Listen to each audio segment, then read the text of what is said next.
Juni som pani sang hi som hi paruk ani United States visa rules dan khir lu tu ka wang hianin World Cup en te po hi a mu nom lo lek lek ti pol anoma chumi en tir na chu tuna hianin video pakhat kan ron react dona chumi ma chon hei kan en ho lokang KCTVS te chuan pathian le mi puimin do saktu te azara Mizoram asim don na huang kan za vezela Hong Kong na showroom le servicing center changchung tak kan nei mai ba ka mi puite ta na ol samjok nan model veng lama po branch thar showroom le servicing center changchung tak kan nei boka district dang lunglei siaha sampai kolasi serchi longtlai ma midle na thiala te sub dealer changchung tak kan nei boke TVS li thei te reng reng hi tangram mil le tlo tia soi chin an ni a lir thei mai ba ka parts le service man te tlom big le zela wang hian TVS chu mi pui than an chau mek zela ni TVS scooter le bike te lo le ve theu do ne tlawari ta ka customer service te po a cha o ola tuna chonin kan react chanang heri free hi United States te lampang chuan in lu an phal velo tlat me ni FIFA World Cup a referee tur ani amaro chu Africa changa United States lu an tum kha an lo khap tai mai ani amaro chu khatiang an lo khap enge lu an phalo wang hanin an rama a hole ya I hero angin an lo choi moi ni In Mogadishu, thousands turned out to welcome home a man many consider a national hero. National hero angin an ngai ni pai mo Referee Hmar Artan ani aming himo returned to Somalia after being denied entry to the United States. Somalia kirre tapani asan chu United States lampang te hianin nan ramalu an phalwa tat lo misual poni chuang silowa thil poi poti don chuang silowa a buaithlak ve khawp mai Where he'd been due to officiate at the World Cup. The 2025 African Referee of the Year 2025 Nikuma African Referee of the Year award dong tu ani hepa hi Hmar Artan himo was set to become the first Somali official to work at football's biggest tournament. FIFA World Cup Somalia atanga referee avatang masaber tur ni na chance kha ane ni Hmar Artan hian amaro chu I dream kha hlotling thei don lo ani What happened has happened and it is fate. FIFA thil theng to ani a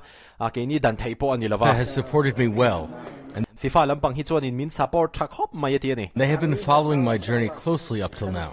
Kazin kong a hian an telve zela I promise you that in the upcoming matches, I will go further and leave a positive mark. nakida match lo la omle tur zela chuanin ka telve thei ka ringa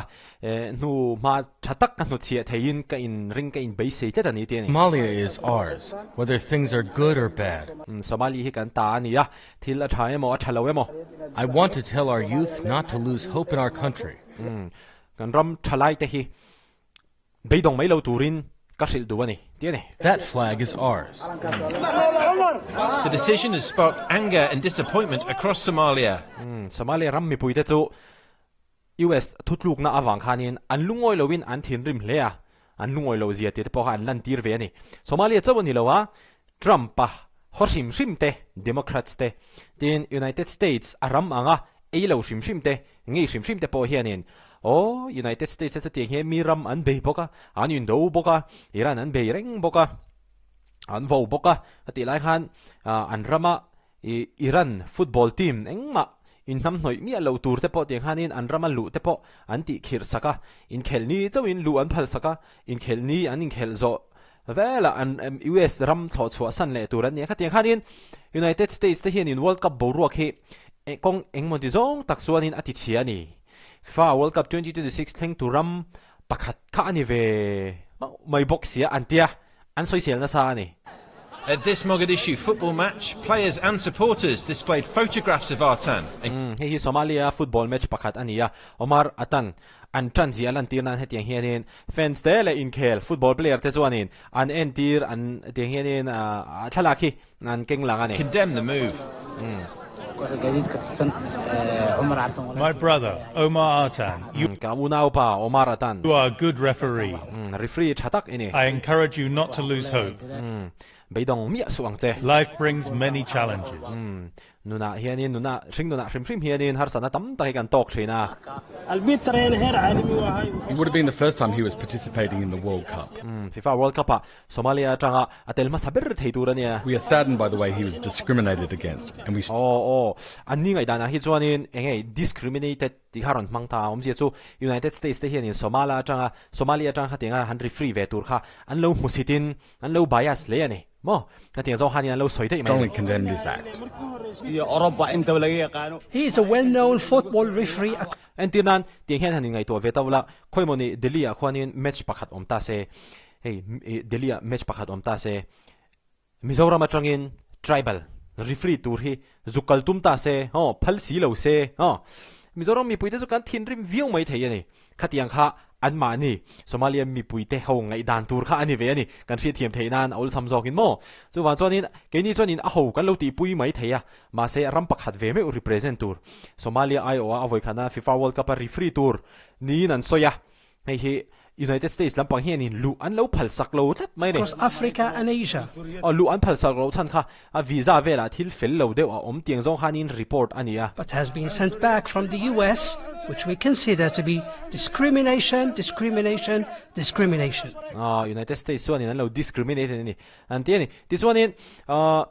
thil pakhat le a chuan Iran a football player chau ni lo Iran football FIFA World Cup team player ni lem lo amaro chu e khatiang executive kan tiang official poimo tak tak te coach te poniang khatiang te po kha USN in visa apek sak du lo bani kha Iran player ten lungoi lo ve le bokani. Before leaving for the United States, Artan spoke to Al Jazeera about what the opportunity meant to him. Hmar Artan hianin US at Swasan Main Al Jazeera hi The World Cup is the biggest competition in the world. So World Cup hi khovele in na lian berania. So I'm very much excited, and for me it's an honor okay ka phur khop maya katam phechoni choimon ro pui takani hala to be the first Somali to go there. Somalia atanga akal ma saber tur kan iawang hanin kangai ro pui khop mai ni And I hope I will do fantastic there. Sota US ka thlen huna chuanin na thatak ka thoka in base ni tin Omar Artan hianin US akal ma khan Al Jazeera ti han lo shil to ani nichina hanin ka soi suala US atanga Somalia aliat ma khatia tuna athu soi khachu Somalia atanga US pantura akal ma khan Al Jazeera te kha tuna ka rik mek na channel te hi lo shilani. Many believe Artan has already achieved something historic. A pioneer for Somali football, whose World Cup journey ended before the tournament began. A World Cup zin kong chu tournament an tran main atop dei mai ani empon ni se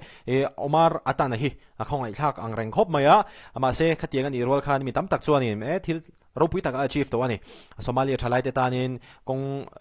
tam tak a hon sak don ani tin an comment ve tho ani But who has already inspired a generation. It has already inspired a David Stokes, generation. Al Jazeera. It has already inspired a generation. Thalai tam tak a inspired to ani Omar Artan hian mo kha adia mi tam takina United States in World Cup alo host ve hianin World Cup borok ati chedeu anti na chan pakhat chu he example pakhat ani ti kha he video kal tang hianin kan ron rieka kan ron soizaw ani video like an in hule theu do ne